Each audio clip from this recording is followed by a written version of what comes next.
For advertisements, please contact 8125893028. మా mail ID maxtvtelugu@gmail.com. ఓం నమః శివాయ. ఓం నమో నారాయణాయ. ఓం శ్రీ నరదృష్టి నివారణ కాల భైరవాయ నమో నమః. ఓం దాశరథాయ విద్మహే సీతావల్లభాయ ధీమహి తన్నో శ్రీరామచంద్ర ప్రచోదయాతు. హరి ఓం. మా ఛానల్కి స్వాగతం. చూస్తున్న వీక్షకులకు ప్రేక్షకులకు ప్రియ కాళ భైరవ భగవద్బంధులకి స్వాగతం పలుకుతూ మమ్మల్ని ఎంతగానో ఆదరిస్తూ ఉండబడినటువంటి ప్రియ సోదరి మణులు అందరికీ కూడా సనాతన ధర్మ వీక్షకులకు సంరక్షకులకు శ్రీరామనవమి పండగ శుభాకాంక్షలు. అందరము రామనామాన్ని జపింపచేద్దాం, ధర్మాన్ని కాపాడుకుందాం, ధర్మబద్ధమైన జీవితాన్ని పొందుదాం. అయోధ్యలో రామ విగ్రహ ప్రతిష్ఠ అయిన తర్వాత మొట్టమొదటిసారిగా జరుగుతూ ఉండబడినటువంటి శ్రీరామనవమి కనుక రాబోయే కాలంలో మనం అందరము కూడా అయోధ్య వెళ్దాం, రాముని దర్శిద్దాం, రామతత్వాన్ని మనము తెలుసుకుందాం. 16వ తారీఖు 4వ నెల 2024 నుండి 30/4/2024 వరకు పుట్టినటువంటి వారందరికీ కూడా ముందస్తుగా జన్మదిన శుభాకాంక్షలు. గతంలో వివాహం చేసుకున్న వారికి వివాహ వార్షికోత్సవ శుభాకాంక్షలు. ద్వాదశ రాశుల్లో గ్రహ గమనాలు ఒకసారి వీక్షింపచేద్దాం. మేషరాశిలో రవి మరియు గురు సంచార స్థితి, కన్యరాశిలో కేతు సంచార స్థితి, కుంభరాశిలో కుజుడు మరియు శని సంచార స్థితి, మీనరాశిలో బుధుడు శుక్రుడు మరియు రాహు సంచార స్థితితో ద్వాదశ రాశుల్లో గ్రహ గమనాలు ఈ విధంగా ఉన్నాయి. తులారాశి వారు చైత్రమాస పూర్ణిమ సందర్భంగా ఎలాంటి విధులను పాటించాలో ఈ వీడియోలో సవివరంగా సంపూర్ణంగా తెలుసుకుందాం. తులారాశిలో ఏ నక్షత్రాలు వస్తానగా చిత్తా నక్షత్రంలోని 3వ పాదం 4వ పాదం, స్వాతి నక్షత్రంలోని 4 పాదాలు, విశాఖ నక్షత్రంలోని 1, 2, 3 పాదం కలిపితే తులారాశి.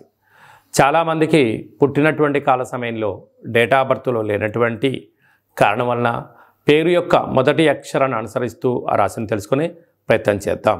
రా, రి, శ్రీ, రు, రే, రో, తా, తి, తు, తే అక్షరాల వాడినప్పుడు తులారాశి జాతకులే. తులారాశి యొక్క అధిపతి శుక్రుడు.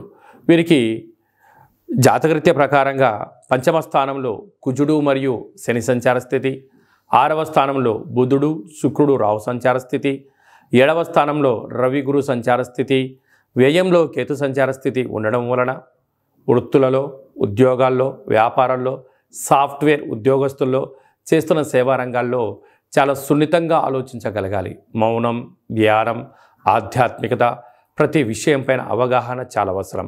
తొందరపాటు నిర్ణయాలకు ఇది సరైన సమయం కాదు అని చెప్పి గమనించాలి. మీ జన్మ నక్షత్రం రోజున అష్టమి పూర్ణిమ తిథుల యందున దూర, వాయు, జల ప్రయాణాలు పెట్టుకోకపోవడం ఉత్తమోత్తమం. అనవసర ప్రయాణాలు, ఖర్చులు పెరగడం, ఆవేశాలకు వెళ్ళడం, ఆర్భాటాలకు వెళ్ళడం, విందులు వినోదాల్లో పాల్గొనే పరిస్థితి చాలా అధికంగా ఉంటుంది. ఇలాంటి కాల సమయంలో అధికమైన ఖర్చులు పొంచి ఉన్నాయి కనుక వాటిని మనం నివారించగలగాలి అన్నట్లయితే ఒక తెలుపు రంగు క్లాత్లో నవధాన్యాలను మూటకట్టి ఆవు నీతితో దీపం వెలిగించి దిష్టి తీసి ప్రవహించే నీటిలో వేయడంలో కానీ లేకుంటే తెల్లజిల్లెడ వృక్షం మొదల్లో వేయడం కానీ ఆవుకు ఏర్పాటు చేయడం వలన ఆయువృద్ధి, ధర వృద్ధి కలుగుతుంది. సాఫ్ట్వేర్ రంగం వారు, హార్డ్వేర్ రంగం వారు, చేతి వృత్తుల వాళ్ళు, వ్యవసాయ సోదరిమణుల వాళ్ళు, గృహ భవన నిర్మాణ కార్యక్రమం చేసే వారికి చాలా మంచి కాలం ఉందని చెప్పి గమనించాలి.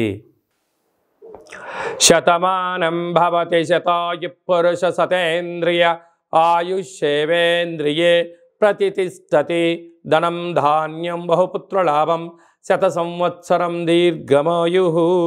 సర్వే జనా సుఖినో భవంతు, లోకా సమస్తా సుఖినో భవంతు.